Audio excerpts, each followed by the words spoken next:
Welcome and thanks for tuning in to the Victorian Aboriginal News Van Talks podcast. I'm your host, Charles Parkiner. Victorian Aboriginal News acknowledges and pays respect to traditional owners and custodians across Australia.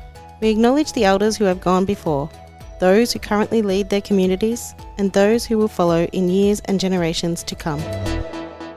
Today, the 14th of October 2024, marks the first anniversary of the failed referendum that asked Australians to approve a First Nations voice to Parliament to be enshrined in our Constitution. During the campaign leading up to that referendum, there were few Yes campaigners more staunch and unwavering, and at the same time so viciously vilified, racially, politically and personally, as Thomas Mayo. He joins us today not just to reflect on the referendum, but, as he writes in his book, Always Was, Always Will Be, to look forward with purpose. Thomas, thanks for speaking with me today. Thanks, Uncle Charles. Thomas, let's start with that comment, which, regardless of what, at a glance, you may seem to be writing about in various sections of the book, the ultimate goal is clearly to provide Australians with a basis upon which to continue moving forward with purpose.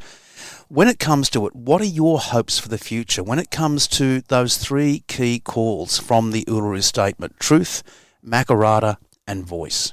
Well, I mean, the greatest hope and the most just thing for us to call for is equality in outcomes, that there isn't a gap anymore. And that's the work that we have ahead of us, is to make sure that Indigenous children have the same expectations as non-Indigenous kids. And that's just not the case right now.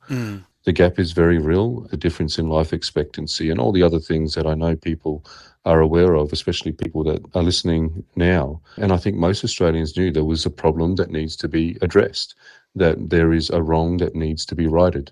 And I hope that we achieve that, and we need to. Do you believe that we still need those three key calls in order to achieve this and other measures in closing the gap, that truth, Makarrata and voice? Are all three still relevant? Oh, absolutely. You know, the Uluru Statement from the heart is as relevant as ever. It's no less truthful, no less true to the past, no less awakening in that people need to realise that there's not 100% of children in youth detention in the Northern Territory because Indigenous children are innately criminal. There's actually a deeper problem here to do with trauma, to do with failed policies over a very long period of time, and because of racism and prejudice. Those are the reasons. The Uluru Statement is also no less logical. I mean, of course we should listen to a people that decisions are made about. Of course we should be for truth-telling and not for ignorance. And of course we should settle this long injustice with agreement-making. I'm just going to read a paragraph from the book, and it's one that I quoted in a webinar yesterday. It goes, "I say to all who will listen, read the Uluru Statement from the heart, share it, teach your children about it, put it up on your wall, commit to walk with us for voice, treaty, truth, as it invites you to do. It continues to be a call to action for Aboriginal and Torres Strait Islander people to this nation." Those are really poignant words, Thomas, and we've talked on those just briefly right now. It is a continued call to action. We've spoken a bit about going forward with purpose. At the end of the book, you actually provide 23 suggestions for those who wish to collaborate with First Nations people and walk with us for a better Australia, to paraphrase that last sentence of the Uluru Statement. Do you believe that that groundswell of support that we saw within the Yes campaign, those thousands upon thousands of people who fought for a Yes vote, do you believe that they can be remobilised because so many have melted away into the bushes? Yeah, absolutely. I think most Australians still want change, and certainly those that volunteered for the first time in their lives for something that was really about a political decision. They just need to regain their hope, and that's what I try to do with the first chapter of the book. Is to say to people, just understand that we are actually moving forward still. It might have been a loss at the referendum, but we've always experienced no before we eventually achieve yes. The fact that Aboriginal and Torres Strait Islander people overwhelmingly voted yes is a big part of that momentum now. The fact that young Australians voted yes, well over 60% of young Australians voted yes, that is something also that gives us great hope. And we just need to do the actions. We just need to have the courage and the will to continue to move forward. And I know people struggle to work out how, and that's what that particular part of the book does in those 23 points. Let's touch base on what you refer to in the book as bad actors. And I noted with interest your reference to past Trump strategist Stephen Bannon's quote of "flood the zone with shit." Now, the full quote being from a 2018 interview when he said, "The Democrats don't matter. The real opposition is the media, and the way to deal with them is to flood the zone with shit." Before we move on to your preferred and much more palatable wording, we'll start with how that flood the zone with shit strategy you saw playing out during the referendum. Who were the main players in giving that life? Well, to take those actions, you've got to understand what you're up against as well. Yeah. And during the referendum, we were up against the coalition. And when David Littleproud in late 2022 and then Peter Dutton in early 2023 decided that they would not even allow a conscience vote in their opposition party about the referendum from their members of parliament, we saw a very quick flip from 60% support in this country for the proposed reform to 60% against. Yeah. And I resisted in the book talking about Peter Dutton and David Littleproud. I did notice that. Yes, it was quite refrained of you. Yeah, well, the reason why is because there's always going to be bad actors. You know? And bad actors are the type of person that would use their energy to work towards selfish outcomes. Whereas the rest of us, and I call it the rest of us, we use our energy to help ourselves and to help our families and our communities, not at the cost of others though, right? Yeah. And that's the difference there. The likes of Peter Dutton did what they did during the referendum, knowing that they were going to harm Indigenous people. I think they understood what they were doing, because they had so many reports in their time in government over around 10 years that said to them that the way to close the gap is to have some structural reform that ensures Indigenous people are at the front of decision making. So bad actors are what we're up against. And it's also those in the media that play to that niche, those that we see that vilify us on social media. There is a section of the media that has a business model based on that ignorance and plays on people's prejudices. And those are the things we're up against. We need to understand that, because that's what our friends, the number one in those 23 points is to continue to have conversations. And so that means that we're going to be continuing to interact with people to help them to become familiar with Indigenous culture and history so that they can resist the lies the next time this opportunity comes around. Yeah. We can have some structural reform. And familiarity is one of the reasons why the referendum failed. If people knew us, if they understood Indigenous culture and the truth about our history, then they would have been able to resist the lies. And I think you've done quite an amazing job in encapsulating a lot of that. I particularly enjoyed reading your description of Makarrata, of that coming together after conflict process, the concise history of so many things that have happened, the massacres, the abductions, the calling out clearly of slavery, despite some of the conservative politicians denying that ever happened. But I think a lot of this calling out is providing people with that information that they can have these conversations. And that does bring me to the alternative wording to that flood the zone with excrement from Steve Bannon, and that is to flood the zone with truth and hope. Was that one of the ideas that you had in your head as you wrote this book, in providing this rather moving content and inspirational content, was to provide people with that information that they could sit down, have these conversations with a degree of authority? Yeah, we need to resist the lies that are spread about Indigenous people. And the way we do that is to flood the zone with truth and hope. Indigenous Australians are full of truth and hope. You know, we've got to be. Otherwise, we wouldn't have achieved the things that we have, the many things that we've achieved. We didn't have the right to vote. We were paid in rations. We were slaves in this country right up until early 1970s. We didn't have land rights. We didn't have native title. We couldn't even buy a home back in my father's lifetime. Our lives were completely controlled by a white chief protector in living memory. I mean, these are things that we have overcome. And so we're full of truth and hope, and we need our allies that walked with us, almost half of the Australian population, to dust themselves off and to continue to move forward and to fight for the change that they know is just. And flooding the zone with truth and hope is what they can do. Just resist that. There's some guidance on social media. I recommend people not to interact with the racists and bigots that are on there, the keyboard warriors, but to simply respond with some truth and then block them, and continue to post and not be intimidated by them that pile on and try and silence anyone that speaks up for good. You actually made mention of, or you suggested, to find common ground with people, to listen to those people, regardless of their viewpoint on Makarrata, voice and truth-telling, but to sit and listen and then seek to find common ground. How important do you think that is going to be going forward if we're to achieve this equality? Well, during the referendum campaign, and I'd been on the road for a long time. It was around 6 years by the time the referendum was held.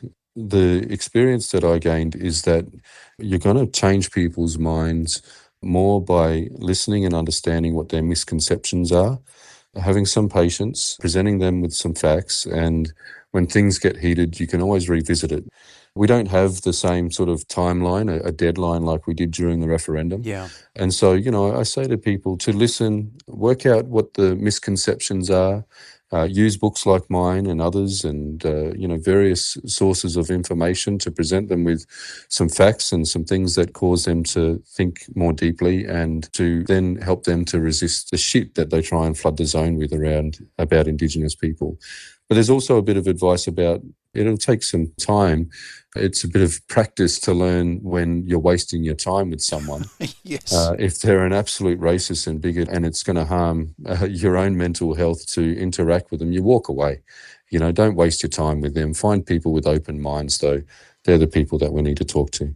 I noticed in the book that there were times where, and I've got to admit, I tried to get into your mindset as I was reading certain sections of the book. And in the section where you spoke quite starkly about some of Australia's modern history since invasion, you were unapologetically brutal in this. You emphasised Pemulwuy, Bennelong, Arabanu, the mass deaths caused by smallpox, the increase in massacres around the time of Federation. Was this an intent of yours to be, well, not say brutal, but to afford a degree of shock to the reader? Well, yeah, I mean, our history is brutal to Indigenous people. Yeah. And the intent is only to be truthful about that.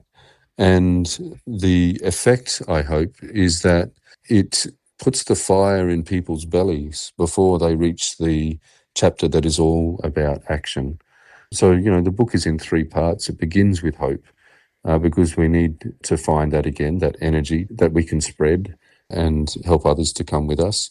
We need the motivation, the anger, the disgust, the want for change because of all that has been done. And the history chapters go all the way to the present date, basically. Yeah.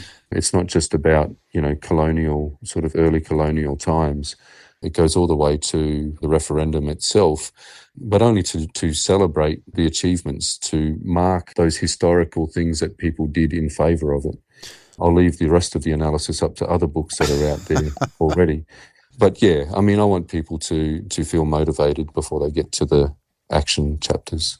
As someone who is quite involved in the political forums in this country, being a union official and also because of your activism across the country, have you noticed changes in attitudes from the more conservative elements of politics as a result, a direct result of the referendum, and maybe seeking to capitalise on the increase in, I don't know, look, let's just say it, the increase in racism?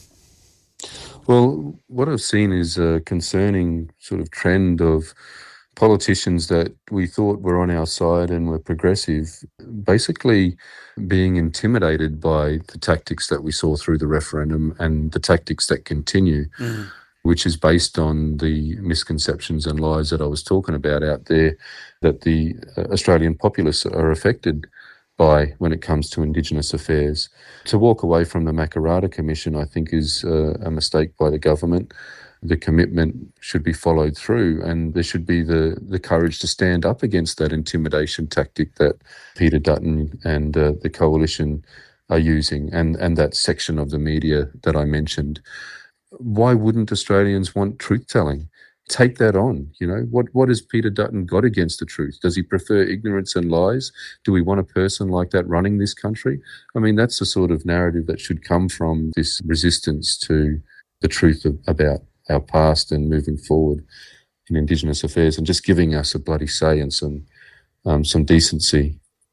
I did note that you did make mention in your book that in mentioning Kevin Rudd's apology, that Dutton was the only front bencher to leave and boycott that particular thing. We won't belabour that right now, but I noticed that with a degree of humour, because you did not focus on Dutton and other conservative leaders and even conservative media, which I thought was a great opportunity to do so in your book.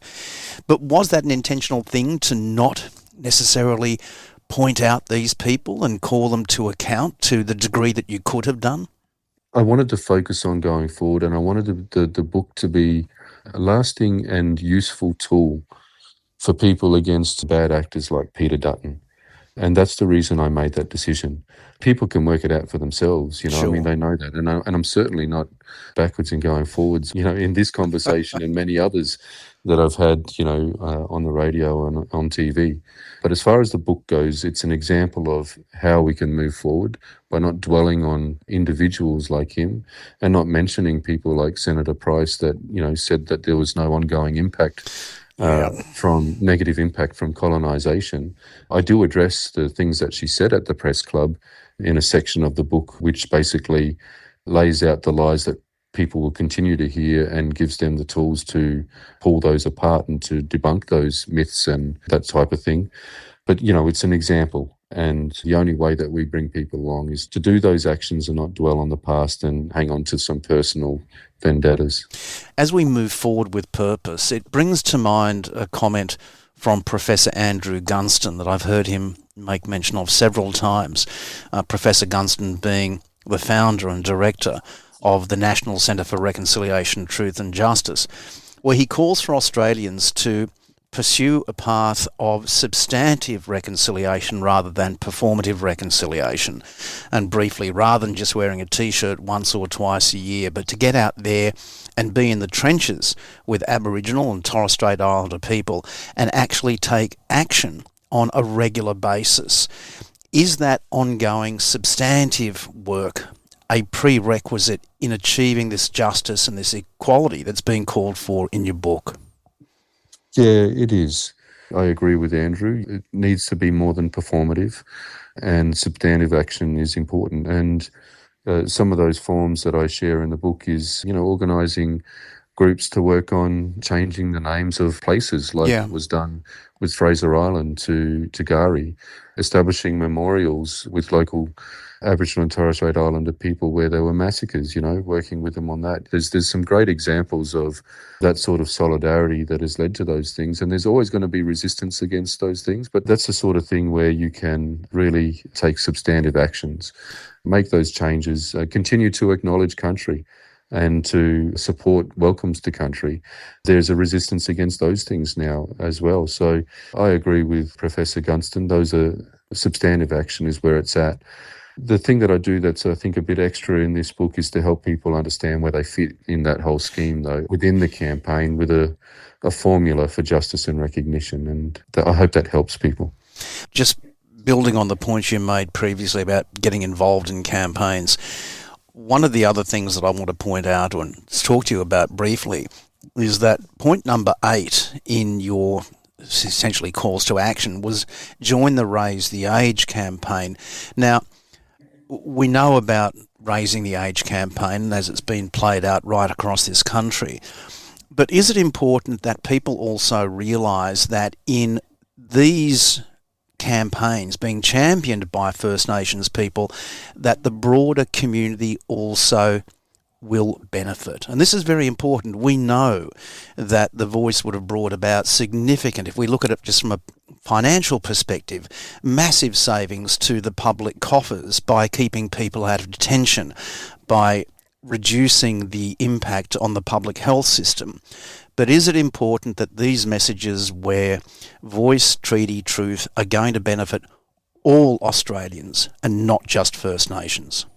The Raise the Age campaign is really important, Uncle. You know, I think as you say, locking people up, and especially children at 10 years old, does not help them, doesn't help the child, doesn't help the family, and doesn't help the broader community, doesn't help the victims of crime.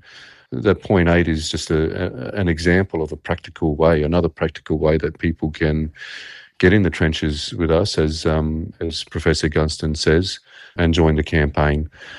It's common sense, you know, that I think that if you care for people, then you're going to get better results than if you just lock them up and harm them for the rest of their lives.